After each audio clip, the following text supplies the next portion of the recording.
Government جو ہے وہ نہیں چاہ رہی تھی کہ پروونشل اسمبلی کے الیکشن پہلے ہوں، نیشنل بعد میں ہوں، اس کی انہوں نے کئی تعویلیں پیش کیں جو ہم جانتے ہیں۔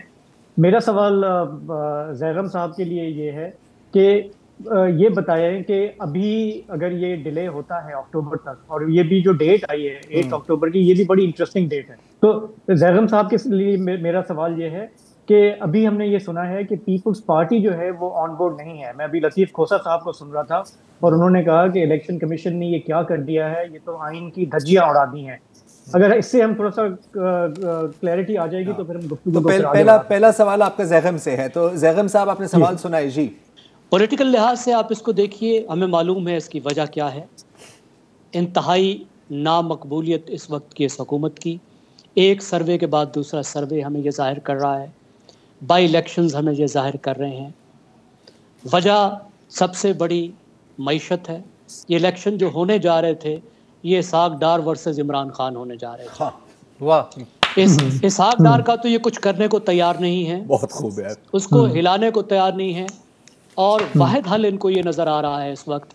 کہ عمران خان کو نکالا جائے، خاموش کیا جائے، بند کیا جائے، پارٹی پہ پابندی لگائی جائے،